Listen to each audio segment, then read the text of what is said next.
ఎలా విడిపోతే చెప్తాను చూడండి. నా పేరు పప్పు రామకృష్ణ, ఐఎమ్ రికార్డ్ ఆర్టిస్ట్. నేను తెచ్చుకొని అనుకోండి ఏం చేస్తాను మైండ్ కదా, బయట పిలిచి స్నానం చేసి తెల్లగొడికి పందని పిలుస్తారు కదా, అక్కడికి వచ్చిన మనం అంతా కొన్ని వాస్తవాలు కొలుగుతామండి. అయ్యయ్యో రామకృష్ణ చచ్చిపోయాడండి వెళ్ళిపోయాడు అంటాం. అంటమా చచ్చిపోయాడు వెళ్ళిపోయాడు అన్నారు, ఆయన వెళ్ళిపోయాడు. మరి షాప్ వేసి గడ్డేసి గొడవలు పెట్టే నేనెవరు ఆలోచించారా? అవునా కాదా? అదే ముక్కు అదే ముగ్గులు అదే రూపం మన అందరికి తెలిసి వచ్చి మన ముందు ఉంచుకొని వెళ్ళిపోయావంతా ఏడుకున్నాం. తర్వాత పోయింది ఎవరు చచ్చింది ఎవరు, పోయింది ఎవరు చచ్చింది ఎవరు? వెళ్ళిపోయిన రామకృష్ణ ధరించుకున్న శరీరం శవం దొక్కి గుర్తి చేసి చెట్టు మీద ఉన్నాం, దాని పేరు రామకృష్ణ కాదు. మరి రామకృష్ణుడు వెళ్ళిపోయాడు చచ్చిపోయాడు అన్నారు, వెళ్ళిపోయిన ఆత్మకు పెట్టిన పేరు రామకృష్ణ. మీరు చూస్తే ఈ రూపానికి పెట్టిన పేరు రామకృష్ణ కాదు, దీనికి పెట్టిన పేరేంటి? శవం, డొక్కు, పార్థివ దేహం. ఓకే, మరి రామకృష్ణుడి నేను మాట్లాడుతున్న శబ్దం మీ సోట్లు పడుతుంది చూసాను, ఆ శక్తికి పెట్టిన పేరు రామకృష్ణ. రామకృష్ణ అయినా నేను ఈ డొక్కులో ఉన్నాను కాబట్టి ఈ శరీరం పనిచేస్తుంది. రైట్, రామకృష్ణ అయినా నేను ఈ డొక్కుల నుంచి బయటకు వెళ్ళి ఈ శరీరం పనిచేస్తుందా? ఇప్పుడు చెప్పండి, ఎవరు విలువైంది? శరీరమా వెళ్ళిపోయినటువంటి ఆత్మ? Exactly right point, exactly right point. 10 లక్షలు పెట్టి నువ్వు టీవీ కొన్న కరెంట్ లేకపోతే టీవీ ఉపయోగం లేదు. నువ్వు 10 టీవీలైనా చెత్తకొట్టి ఇంకో టీవీ చేస్తావు, 11 టీవీ చేస్తావు, కరెంట్ చెత్తకొట్టి ఒక పని ఉంది. కరెంట్ ఎప్పుడు ఒకటే, ఇది ఎంత వాడతామో ఆత్మశక్తి పవర్ ఒకటే, దానికి మార్పు లేదు. కాబట్టి వెళ్ళిపోయిన ఆత్మకు పెట్టిన ఆత్మ విలువైంది. అందుకు దేవుడు ఏమన్నాడంటే ఆత్మయే జీవింపజేయుచున్నది, ఈ శరీరం కేవలం నిష్ప్రయోజనం అన్నాడు. అవునండి, మనిషి చేస్తున్న తప్పేడు తెలుసా? బాగా ఆలోచించండి. నిష్ప్రయోజనమైన శరీరం కోసం మనం ఆలోచిస్తూ ఉంటాం, నిష్ప్రయోజనమైన శరీరం కోసం బ్రతుకుతున్నాము, నిష్ప్రయోజనమైన శరీరం కోసం మాట్లాడుకుంటాం తప్ప ఈ నిష్ప్రయోజనమైన శరీరంలో ప్రయోజనకరమైనటువంటి ఆత్మగా నేను ఉన్నాననే సంగతి ఎంతమంది ఆలోచిస్తారు చెప్పండి? ఇక్కడ దొరికిపోయాము. ఇప్పుడు మీకు చెప్తాను చూడండి, ఇక్కడ ఆత్మ శరీరము రెండు వేరే. ఇప్పుడు మీకు తెలిసిపోయింది కదా, శరీరం ఆత్మతో మాట్లాడుతుంది దాని సంగతి మీకు ఎవరైనా చెప్పారు ఈ రోజు వరకు? ఎంతోమంది ఎన్నో భక్తులు చేశారు, ఎన్నో ధర్మశాస్త్రాలు చేశారు, ఎన్నో యాత్రలు తిరిగారు, మీకు ఈ విషయం ఒకరు చెప్పలేదు. ఇప్పుడు మీకు చెప్తాను చూడండి, ఆశ్చర్యపోతాను నేను ఇక్కడ నుంచి వెళ్ళిన తర్వాత. ఆత్మ శరీరం రెండు వేరు కదా. శరీరం ఆత్మతో మాట్లాడుతుంది ఏమని? నన్ను అంటుంది నా శరీరం నాతో ఏం మాట్లాడుతుందో మీకు చెప్తే తమ్ముడు, మీ శరీరాలు కూడా మీతో ఏం మాట్లాడుతుందో మీకు అర్థమవుతుంది. నా శరీరం అంటుంది, ఒరే రామకృష్ణ తాగొద్దంటావు, విచారం చేయొద్దంటావు, బూతులు మాట్లాడొద్దంటావు, అబద్ధం చేయొద్దంటావు, ఎవరికి పెన్షన్ చేయొద్దంటావు, ఎవరికి దొంగతనం చేయొద్దంటావు, ఎవరికి అన్యాయం చేయొద్దంటావు. ఎందుకు ఇవన్నీ చేయొద్దు అన్నా నన్ను? సరే ఇవన్నీ నేను చేయను, నువ్వు వెళ్ళప్పుడు నీతో పాటు నన్ను తీసుకెళ్ళిపోతావు వైకుంఠం అడుగుతుంది శరీరం. నన్ను ఎందుకు 2 రోజులు వెనక ముందు నన్ను మట్టిలో పాతేస్తాను, కట్ల మీద కాల్చేస్తాను, నువ్వు వైకుంఠంకి వెళ్ళిపోతున్నావు.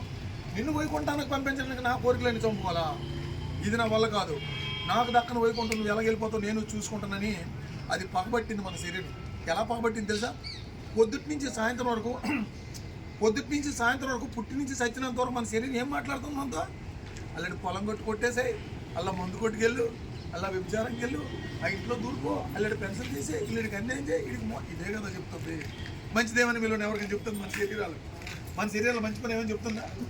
అబద్ధం ఆడకండి, మోసం చేయకండి, వ్యభిచారం చేయకండి, దొంగతనం చేయకండి అని అంటుందా మన శరీరం?